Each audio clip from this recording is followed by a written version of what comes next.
Coba deh bayangin, saat kita duduk bareng teman-teman, angkat gelas, dan merayakan sesuatu. Kelihatannya sederhana ya? Ternyata, di balik momen itu ada cerita yang umurnya ribuan tahun. Nah, hari ini kita bakal lihat gimana satu gelas minuman bisa terhubung dengan sejarah peradaban, inovasi besar, dan bahkan cara kita hidup sekarang. Kita sadar atau enggak, minuman beralkohol itu sepertinya selalu ada di setiap momen penting. Perayaan, kumpul-kumpul santai, atau bahkan saat kita lagi sendirian. Kehadirannya tuh udah kayak hal yang wajar banget, sampai mungkin kita lupa bertanya, kenapa ya harus alkohol? Apa sih yang bikin minuman ini begitu lengket sama kebudayaan manusia di seluruh penjuru dunia? Oke, kita mundur jauh ke belakang. Dan awal dari cerita ini mungkin bakal sedikit bikin kita kaget. Kita semua kan belajar di sekolah kalau manusia purba mulai bertani itu buat bikin roti, buat makan. Tapi, gimana kalau ternyata dorongan pertama mereka bercocok tanam itu bukan buat makanan, tapi justru buat minuman? Ini udah kayak pertanyaan ayam atau telur, tapi versi zaman batu.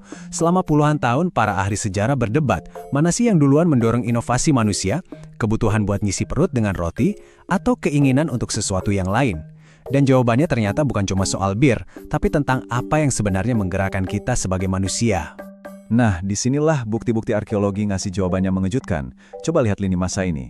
Di sebuah goa kuburan di Israel, para arkeolog nemuin sisa-sisa pembuatan bir yang usianya 13.000 tahun. Itu ribuan tahun sebelum manusia mulai bertani besar-besaran, buat makanan. Ini nunjukin kalau dorongan pertama untuk berinovasi mungkin bukan karena lapar, tapi karena sesuatu yang lebih spiritual, kebutuhan akan ritual dan kebersamaan. Jadi poin utamanya di sini, bir paling awal ini bukan dibuat buat hura-hura, tapi buat ritual. Sebuah cara untuk menghormati mereka yang udah meninggal. Unik ya, saat kita hari ini mengangkat gelas untuk mengenang seseorang, kita sebenarnya lagi ngelanjutin tradisi yang usianya udah belasan ribu tahun. Ada jembatan tak terlihat yang nyambungin kita sama leluhur kita.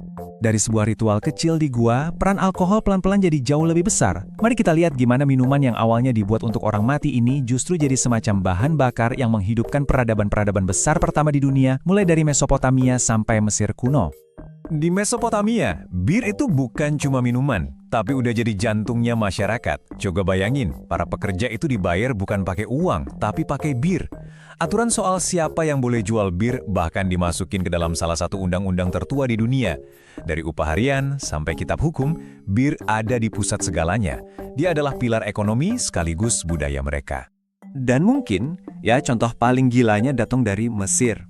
Para pekerja yang membangun keajaiban dunia seperti piramida Giza, upah hariannya itu lebih dari 1 galon bir. Ini bukan sekedar minuman buat santai-santai. Ini adalah kalori, nutrisi, dan energi cair yang bikin salah satu bangunan paling ikonik dalam sejarah manusia itu bisa berdiri. Nah, seiring berjalannya waktu, hubungan kita sama alkohol pun ikut berevolusi. Dari yang tadinya kebutuhan fungsional, dia berubah jadi semacam seni sosial. Tapi, apa yang terjadi ketika sebuah penemuan teknologi mengubah minuman ini untuk selamanya? Buat orang Yunani dan Romawi kuno, minum anggur itu ritual yang intelek. Di sebuah acara namanya simposium, mereka nggak cuma minum, tapi juga berdebat filsafat, ngomongin politik, bahkan kemampuan seseorang untuk tetap bisa berpikir jernih sambil minum dianggap sebagai tanda kebijaksanaan. Dari sinilah muncul gagasan kalau ide-ide besar itu seringkali lahir dari obrolan santai sambil minum. Terus, datanglah sebuah revolusi yang gak disengaja.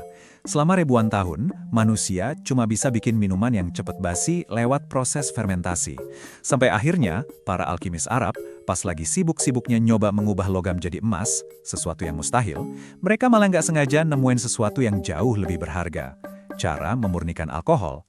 Mereka menyebutnya aqua vitae, air kehidupan, dan tanpa sadar, mereka baru saja mengubah arah sejarah.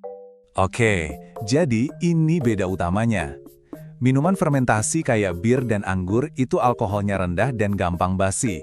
Nah, minuman hasil distilasi atau yang kita kenal spirits itu jauh lebih kuat dan, ini yang paling penting, bisa tahan bertahun-tahun. Sifatnya yang awet inilah yang nanti bakal memungkinkan manusia melakukan hal-hal yang sebelumnya nggak pernah kebayang. Sekarang, mari kita sambungkan benang merahnya. Gimana penemuan sederhana di laboratorium alkemis ini bisa menciptakan gelombang besar yang membentuk dunia modern, mulai dari pelayaran lintas samudera sampai perdebatan sengit soal moralitas di abad ke-20. Pernah kepikiran nggak gimana era penjelajahan bisa terjadi? Salah satu jawabannya ada di dalam tong-tong minuman keras ini. Pelaut itu butuh minuman yang awet untuk perjalanan berbulan-bulan di laut. Bir atau anggur jelas nggak bakal tahan, tapi rum, gin, dan brandy, nah, minuman-minuman inilah yang jadi bahan bakar yang bikin para penjelajah bisa berlayar lebih jauh dan lebih lama, yang pada akhirnya membuka jalan buat ekspansi global. Coba deh lihat perbedaan yang drastis ini. Dulu, di era kolonial Amerika, rata-rata orang minum alkohol 3 kali lipat lebih banyak daripada kita sekarang. Kenapa bisa begitu? Soalnya minuman keras, terutama rum, bukan cuma buat hiburan. Itu adalah obat, alat tukar, dan bagian penting dari hidup sehari-hari. Makanya, pas Inggris ngenain pajak tinggi ke barang sepenting ini, itu bukan lagi sekedar urusan uang. Itu adalah percikan api yang akhirnya menyulut sebuah revolusi. Dan warisannya ini rumit banget, kayak dua sisi mata uang.